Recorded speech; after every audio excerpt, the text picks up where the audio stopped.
Bom dia, boa tarde, boa noite. Eu não sei que horas você vai estar me assistindo.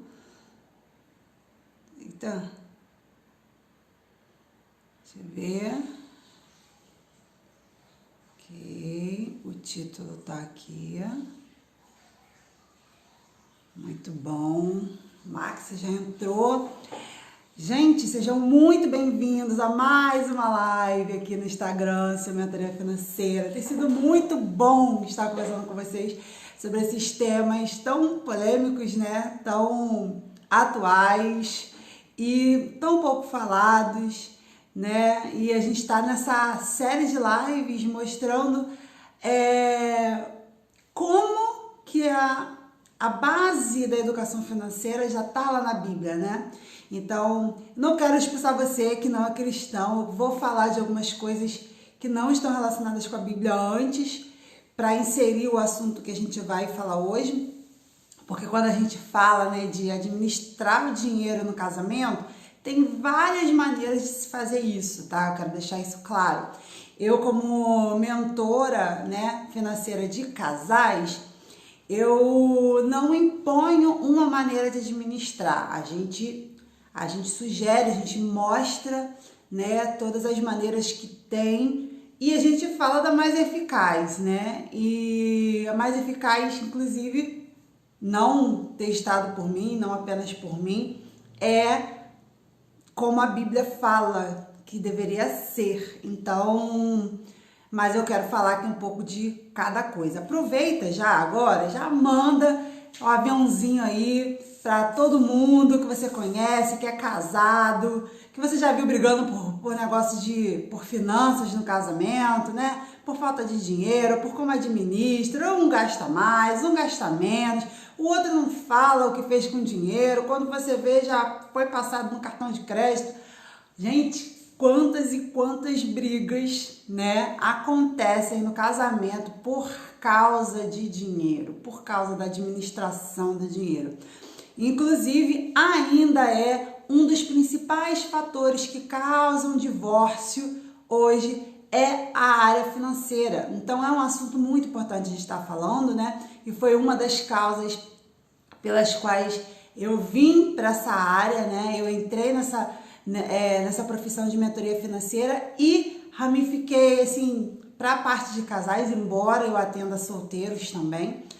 Oi, Rayone, beijo e coraçãozinho para você também. Meus alunos representando, Josi, Ministério do Conexão A3. Ai, gente, deixa eu já falar que amanhã, né, a gente vai ter um encontro A3 lá na igreja, na ADEC, em Queimados. E o assunto vai ser exatamente esse, finanças do casamento. Tá? A gente vai ter uma arena lá de perguntas. Vai estar eu e o meu amigo que mexe com milhões, o Wallace, especialista em investimentos, e eu lá para conversarmos com vocês, e os nossos cônjuges também que estarão lá dando, né, a participação deles, porque nós somos casados e a gente precisa contar para vocês como é que é isso dentro do casamento, tá?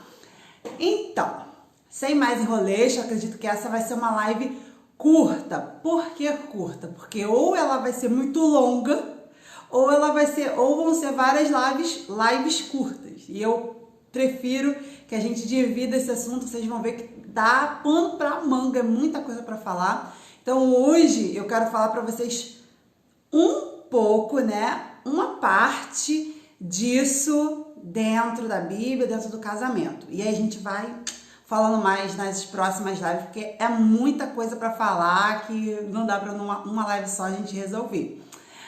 Então vamos lá. Apertem cintos, como eu falo para os meus alunos, né? E vamos falar de administrar finanças dentro do casamento.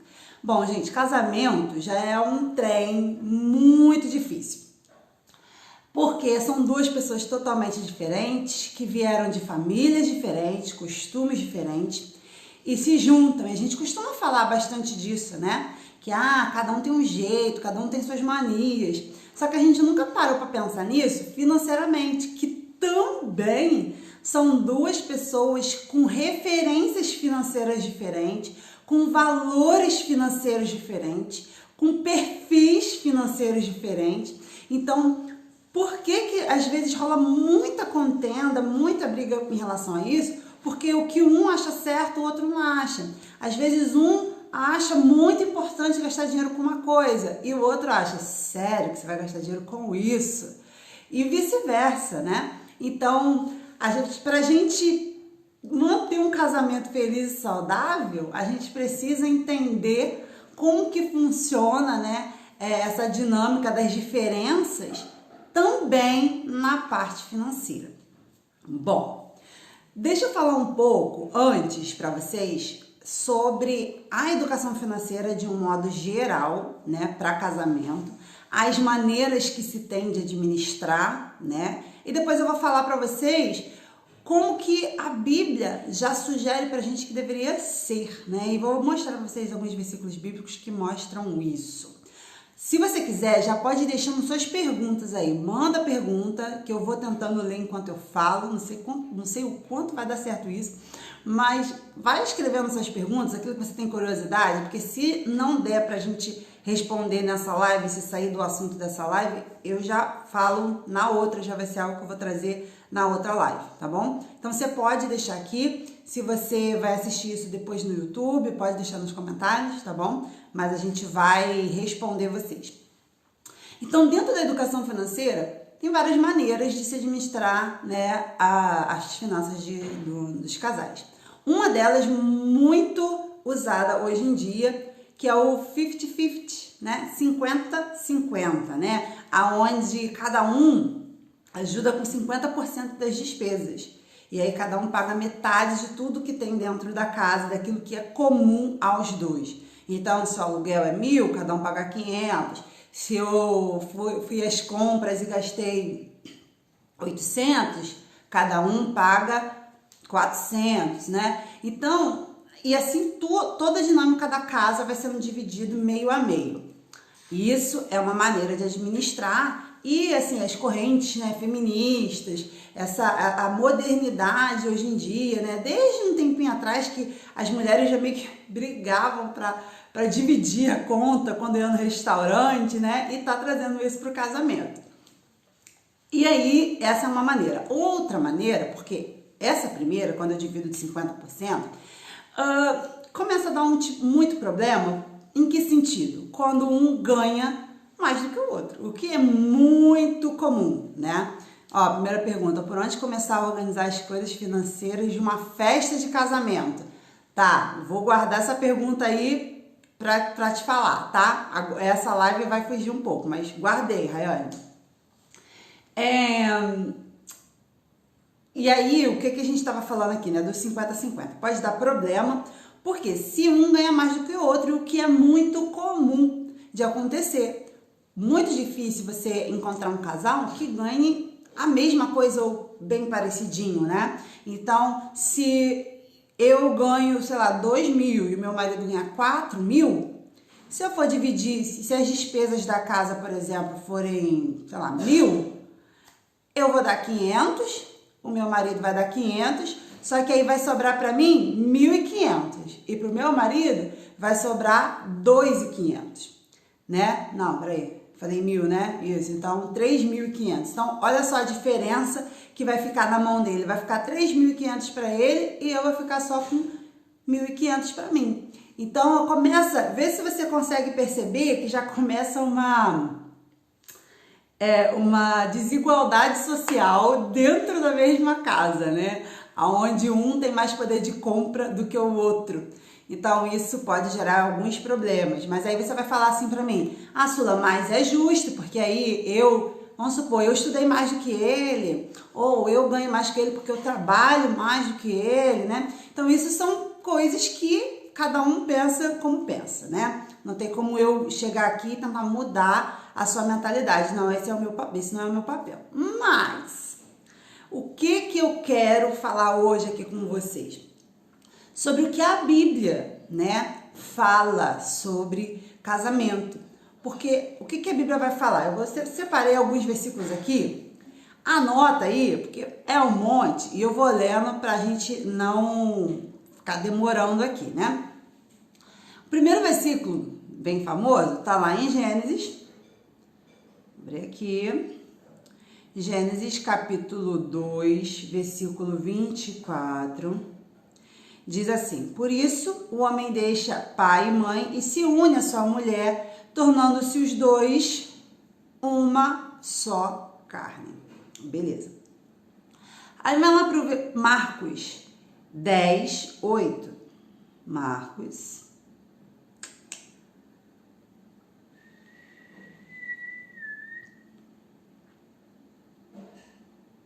Capítulo 10, versículo 8. Diz assim: tornando-se os dois uma só carne. De modo que já não são dois. Não são mais dois, porém uma só carne. Então a Bíblia deixa muito claro que quando você casa, não são mais duas pessoas, é apenas uma, né? Vai lá para 1 Coríntios, não, vamos lá em Efésios, que eu acho que é fantástico, Efésios capítulo 5, versículo 31, 32 e 33. Esse capítulo de Efésios, né, fala muito sobre o papel da esposa, do esposo, né? E no versículo 31 diz assim: eis porque o homem deixará o seu pai e sua mãe e se unirá à sua mulher, tornando-se os dois uma só carne. Grande é esse mistério, mas eu me refiro a Cristo e à igreja. No entanto, também quanto a vocês, que cada um ame a sua própria esposa como a si mesmo e que a esposa respeite o seu marido. A gente tem, né, o casamento, gente, é a primeira instituição formada por Deus, né? Quando ele botou Adão e Eva lá no Jardim do Éden, foi o primeiro casamento, a primeira família. Você vê a importância que Deus dá ao casamento. E você vê aqui em Efésios que existe uma comparação, e eu quero que você preste muita atenção nisso, porque Deus está comparando o casamento que vai haver com Jesus e a igreja, ele está comparando com o casamento do homem com a mulher, né? Ele faz essa analogia em todo Efésios, aonde ele mostra o marido fazendo o papel de Jesus e a esposa fazendo o papel da igreja. Isso é muito sério, né? O casamento, ele representa Jesus e a igreja. Nosso casamento, a nossa união, se você é cristão, se você quer agradar a Deus, se você pertence a Jesus e você quer casar ou você é casado, o seu casamento, além de ser muito bonito, além da gente amar o marido nos amar, isso é aquela coisa romântica, o seu casamento, ele revela, ele é uma analogia a Jesus, ao casamento que vai haver com Jesus e a igreja. Isso é muito profundo, isso é muito sério. A gente tem que olhar para dentro do nosso casamento e ver se as pessoas estão vendo essa cumplicidade, esse amor, essa união que existe entre Jesus e a igreja. Tanto de Jesus de se doar, quanto da igreja de amar Jesus incondicionalmente, com respeito reverente. E essa troca de deveres e privilégios que se unem para fazer uma perfeição, sabe? E aí, ligando isso, olha o que está escrito em 1 Coríntios 6, 1 Coríntios, capítulo 6, versículo 17.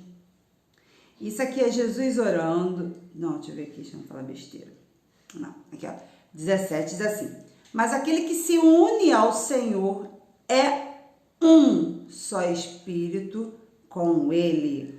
Olha de novo a unidade, né, sendo referência aqui. Se você se une com Jesus, você é um com ele.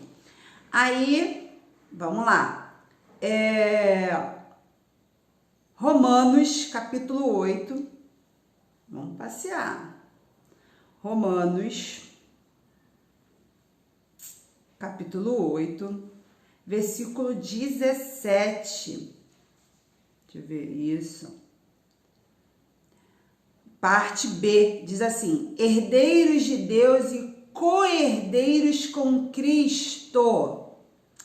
Se com ele sofremos, para também com ele sejamos glorificados. Aqui está falando que a gente é co-herdeiro com Cristo.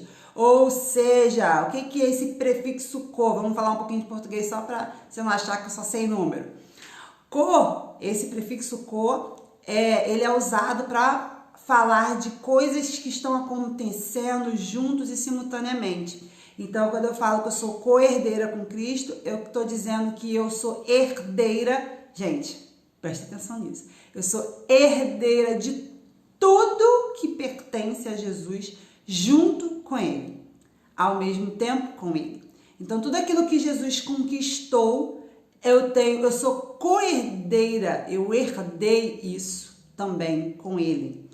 Olha a ideia do casamento aí. Não tem uma parte de Jesus, ou que Cristo tenha conquistado, que Ele não dê à igreja. Tudo o que Jesus conquistou, Ele deu à igreja. Aí, beleza, vamos lá, João. E um detalhe também que está no versículo, né? Que fala que e corredeiros com Cristo, se, né? Tem uma condição, se com ele sofremos, para com ele também que a gente seja glorificado, ou seja, na alegria e na tristeza, né? No momento de dor, que tem um momento de renúncia e tem um momento de glorificação. Os dois momentos nós somos um, né? E o casamento é muito isso, não é isso que o pastor fala lá?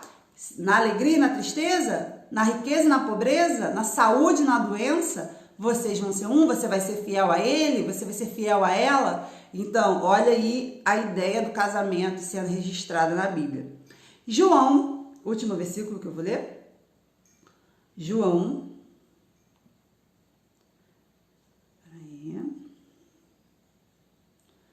Capítulo 17, versículo 10. Diz assim, isso aí já é Jesus orando, né? Olha só o que Jesus está falando com o Pai, ó. Todas as minhas coisas são tuas e as tuas coisas são minhas e neles eu sou glorificado. Aí ele fala, né? Vai lá para o versículo 20. É tudo uma oração aqui de Jesus. Versículo 20 diz assim: não peço, Jesus está orando a Deus, não peço somente por este, mas também por aqueles que vierem a crer em mim por meio da palavra que eles falarem, a fim de que todos sejam um, e como tu, ó Pai, estás em mim e eu em ti, também eles estejam em nós, para que o mundo creia que tu me enviaste. Então, olha o que Jesus está falando aqui. Assim como eu sou um contigo, Pai, que eles sejam um em mim, para que o mundo creia que tu me enviaste. Então, vamos lá, Jesus, marido, igreja, esposa, o que Jesus está falando? Que eles sejam um. Se a gente está comparando o casamento com o que Cristo é com a igreja, aí o que Deus quer? Que Cristo seja um com a igreja, né? Que tudo que Cristo tem, a igreja tenha. Que tudo que a igreja tenha seja de Cristo e vice-versa. E aí, gente, vamos para o casamento. Vamos para as finanças também, né? A gente fala muito de... Pastor Adriano, hello, Delaine, Sérgio Bernardo, gente, sejam muito bem-vindos todos. Eu tô tentando acenar de volta, mas tá dando ruim aqui. Quando a gente fala de finanças, a gente precisa entender que a gente é um. Não tem uma parte minha que não seja do Mário. Não tem uma parte do Mário que não seja minha. E isso também nas finanças. A unidade, gente, não é como um saco de batata, sabe? Você pega o saco de batata, as batatas estão todas juntas, né? Não, eu sou um com meu marido. Só que lá em casa é assim, eu pago a luz, ele paga as compras, eu pago o telefone, ele paga o aluguel, eu pago o IPVA de um carro, ele paga o do outro. Não tem isso. Não é não é a união de só estar junto. Não é um saco de batata, é um purê. E como é que é o purê? Eu acabei de fazer um aqui para casa. Você pega a batata, cozinha. Depois que você cozinha, você amassa. Você amassa tudo e depois você mistura com leite e manteiga, né? Quando você mistura e faz o purê até ele ficar homogêneo, quando você come o purê, qual é a parte da batata que você comeu? Foi aquela que estava gordinha? Foi aquela que estava magrinha? Foi aquela que estava com um buraquinho? Você não consegue identificar. Por quê? Porque o purê é a representação perfeita da unidade. Você não consegue identificar o que é um e o que é outro. Todas as batatas se tornaram um purê. E aí não tem diferença. Eu não consigo ver, quando eu pago uma conta de luz, eu não consigo ver quem é que está pagando a conta de luz, porque o nosso dinheiro, o dinheiro do meu marido e o meu, se tornam um. Quando a gente recebe, a gente junta. Precisa fazer isso literalmente? Não, mas quando a gente organiza as finanças, a gente não pensa assim, eu ganho X e você ganha Y. A gente pensa assim, nós ganhamos esse W aqui, nós dois juntos, ganhamos esse valor, nós dois juntos, temos essa renda. E aí, com essa renda, o que a gente pode fazer? O que a gente vai pagar? O que a gente vai conquistar esse mês? Ou o que a gente quer conquistar daqui a um ano? A gente junta, pensa, concorda e faz. Eu não consigo ver quando, por exemplo, aqui em casa eu tenho um problema, né? Eu sou muito esquecida. Então, eu sigo tentando melhorar, mas eu sigo ainda sendo corrigida pelo meu marido quanto à luz que eu vivo deixando acesa. Às vezes eu lembro, às vezes eu esqueço, enfim. Agora imagina, né? Se é o meu marido que paga a conta de luz e ele vê eu deixando a luz acesa, ele vai falar o quê? Né? Você fica deixando essa luz acesa aí porque sou eu que pago. Olha aí, já é um problema, né? Já é uma contenda. Não, você que faz a compra, aí eu quero comprar tudo do mais caro. Você tá querendo comprar tudo do mais caro porque sou eu que pago as compras. Então, percebe que tem uma divisão aí, e você consegue ver quem é que está fazendo cada coisa. Quando você junta o dinheiro dos dois, você não tem essa divisão, você não tem essa separação. Então, a luz, ele pode reclamar da luz comigo de uma maneira pensando no bem da equipe, sabe? De nós dois. Amor, paga a luz, quanto mais você deixa essa luz acesa, mais a gente vai pagar de luz, menos dinheiro a gente vai ter. A mesma coisa quando a gente vai no mercado, não existe essa coisa de, você tá querendo comprar isso ou eu tô querendo comprar aquilo? Não, porque o dinheiro é um só. Então, tipo assim, o que sobra pra nós dois. Aí você vai falar assim, Sula, mas, poxa, aí então como é que eu vou fazer? Como é que vai sobrar o dinheiro? Como é que eu vou ter o meu dinheiro para fazer minhas coisas? E a minha unha? E o meu cabelo? Poxa, e se eu quiser fazer alguma coisa, aí eu vou ter que ficar toda hora perguntando pro marido e o marido vice-versa? Tem solução, gente. Não precisa ser assim. Até estava conversando com um amigo que falou assim, poxa, eu acho legal isso de juntar o dinheiro, mas a gente acaba perdendo um pouco, né? Porque a gente às vezes quer fazer surpresa pro outro, mas aí não tem como fazer surpresa porque o outro sabe tudo que a gente vai fazer, né, com o dinheiro, e a gente tem que deixar tudo claro um pro outro. Eu falei assim, não, você tem... Eu ensino pros meus mentorados, né, e eu falo direto, eu brinco direto aqui nos meus stories, quem me acompanha vê, dos 10%, né. Então, o que a gente faz, né? A gente pega a renda toda, a gente tira o dízimo, que a gente não administra dízimo, né? A gente administra só o que é nosso, só 90%. A gente olha esses 90% como o nosso total, né? Como o nosso novo 100%. E dali a gente tira 10%. Porque 10%, gente, é o que a educação financeira ensina que você deve usar para o lazer. Então, a gente pega esses 10% e divide para nós dois igualmente. Então, a gente tem um dinheiro aonde eu posso fazer o que eu quiser e ele pode fazer o que ele quiser. Por que isso é importante? Porque a unidade, ela não vai eliminar individualidade. Presta atenção nisso. A unidade, ela não vai eliminar a individualidade. O que é diferente do individualismo, tá? Então, vamos explicar aqui para a gente entender bem. Por exemplo, nós que somos cristãos, quando a gente olha para o corpo de Cristo, nós somos um, certo? Só que você é responsável pela sua salvação, correto? Se você pecar, é o seu pecado, você precisa se arrepender, né? Se você se desviar, é você que se desviou. Então, existe dentro da unidade a individualidade.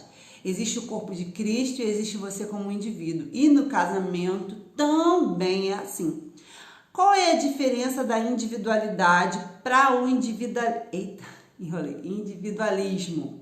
O que é a individualidade? A individualidade são as coisas que só é concernente a mim, coisas que só eu gosto de fazer, que o Mário não gosta, né? Eu gosto de ver filme romântico, o Mário não gosta. Ele gosta de, sei lá, ter o joguinho dele lá, agora é nem sei, de canhão, sei lá. Eu não gosto. Eu gosto de sair, fazer compra e experimentar 300 roupas. Ele não tem paciência. Ele, por sua vez, fica 2 horas lá vidrado vendo futebol, que eu também não tenho paciência. Isso são coisas que são da individualidade de cada um. Então, o Mário tem coisas que ele ama fazer que eu não gosto. Assim como eu tenho coisas que eu gosto de fazer que ele também não gosta e não participa. Só que o que é o individualismo? Quando a maioria das coisas que eu faço só tem a ver comigo. Quando todo o meu lazer é só coisas que só eu curto. Ou ele, tudo que ele vai fazer de lazer, de tempo extra, ele faz com coisas que só ele curte e eu não participo. Isso é um individualismo. Não pode haver individualismo dentro do casamento. Agora, deve haver individualidade. Você deve manter a sua individualidade. Você deve ter uma partezinha sua lá que você vai dedicar a coisas que são muito particulares suas e ele também. Porque a gente fortalece o indivíduo e aí fortalece também a unidade. Então, quando você pega e você faz isso, tá vendo? É 10% apenas do nosso orçamento que vai servir a nossa individualidade. É uma menor parte quando você casa, que você tem de coisas individuais suas. Então, nas finanças também, a gente pega 10%, divide para os dois, daí é 5% para cada um, né? E cada um pode fazer o que quiser com esse dinheiro, entende? Então, tudo aquilo que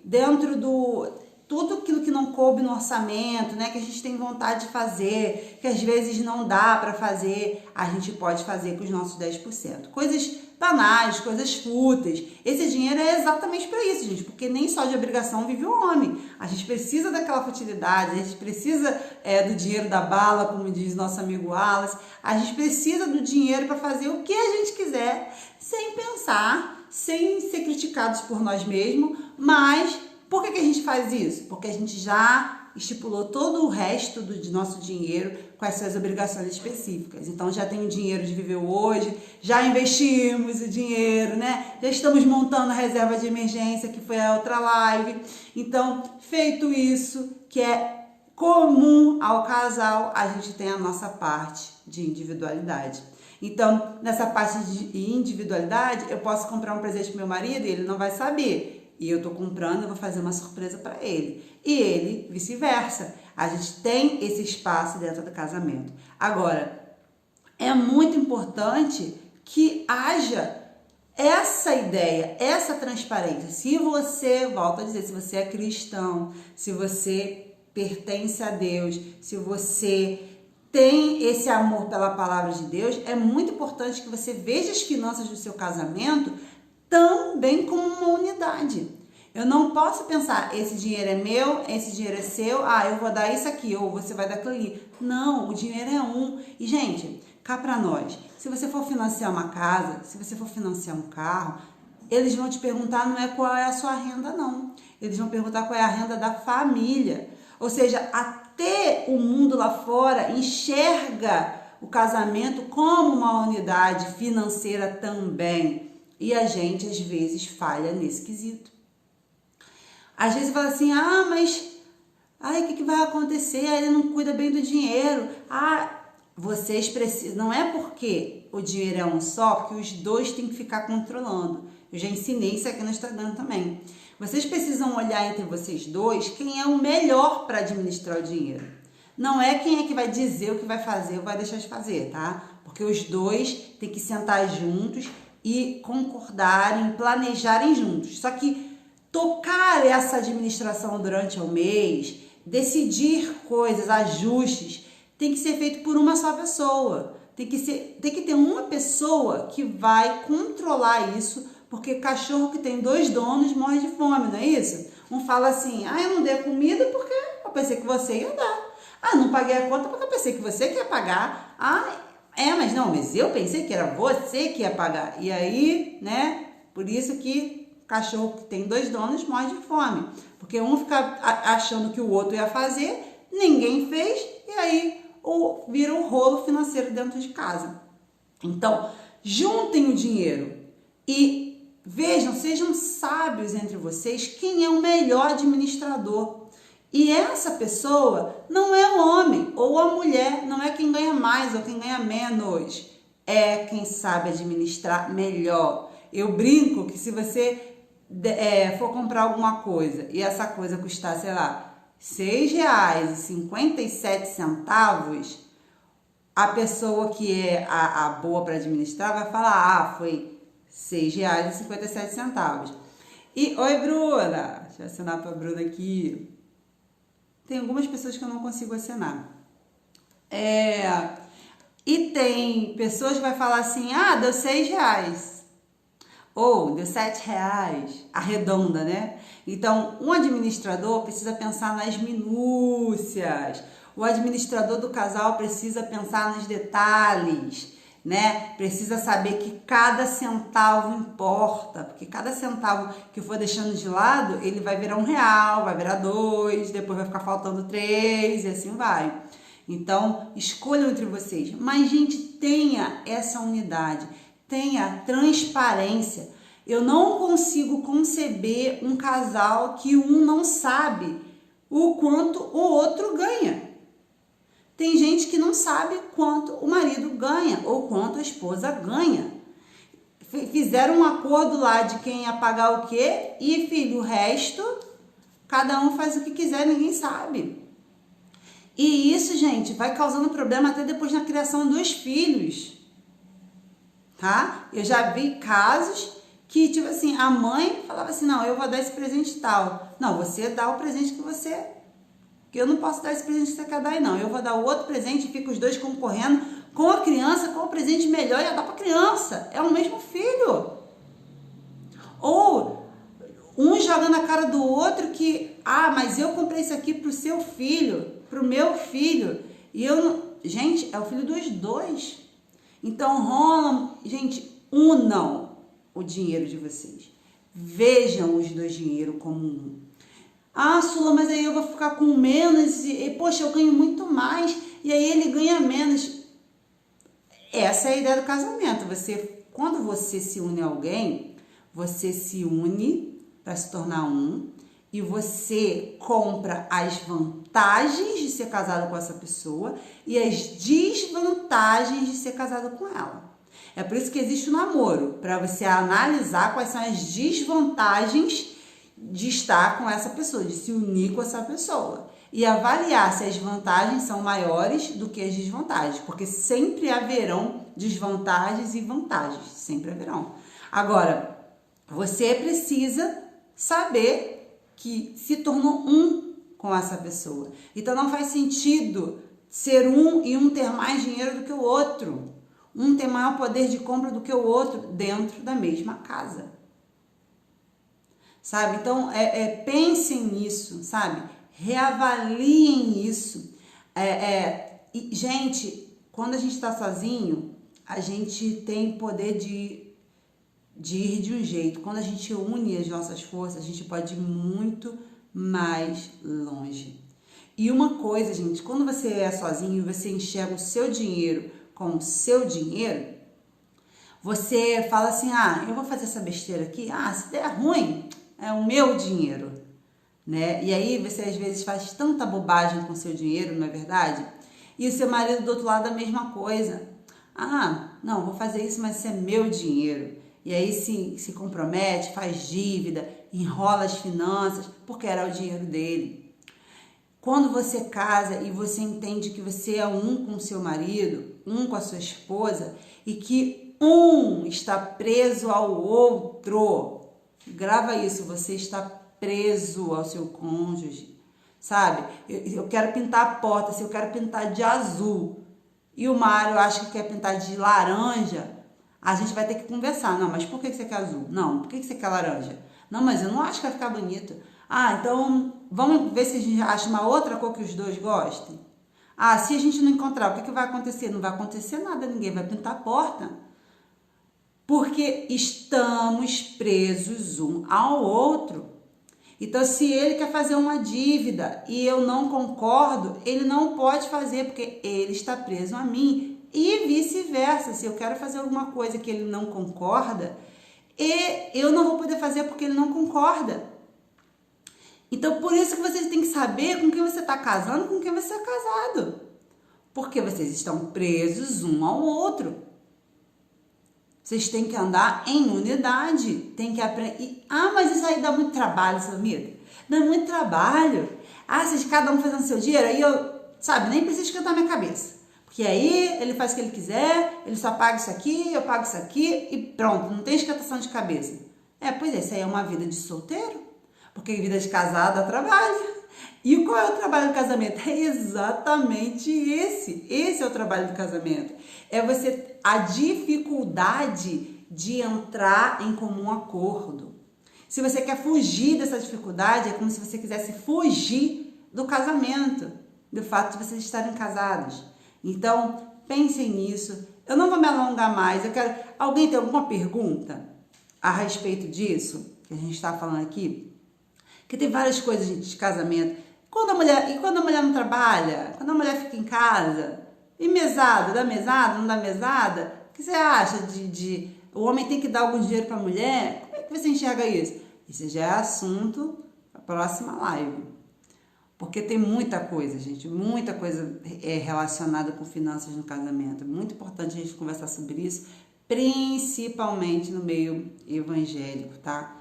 Principalmente no quesito cristão, a gente ser cristão, a gente ter um casamento que revele Cristo, né? Então, sejam um, o problema de um é o problema do outro, o sucesso de um é o sucesso do outro. Tem casais que disputam entre si, gente. Não existe disputa no casamento, vocês são um. Se um vencer, o outro também está vencendo. Às vezes um precisa retroceder para o outro avançar, estrategicamente, né? E vice-versa. Então, pensem nisso. Não estou vendo nenhuma dúvida aqui. Então, eu acho que já vou sair. Mas manda essa live para mais alguém, sabe? Manda essa live para alguém casado, para alguém que está pensando em casar, para já ir, pensando nessas coisas. Pensem nessas coisas. A galera que vai casar, a Raiane está falando aí de casamento, que vai casar, já pensem, já conversem sobre isso. Mais importante de como pagar a festa de casamento é organizar como que vai ser a vida financeira dos dois juntos, tá? Então, gente, eu vou nessa, vou deixar vocês, mas eu vou deixar essa live gravada em nome de Jesus, né? Que nada dê de errado. E aí, quem chegou agora, Denise, né? Paula Inara, Glauce. Gente, depois assista lá do início. Mostrei bastante passagens bíblicas aqui que fazem base para isso que eu tô falando.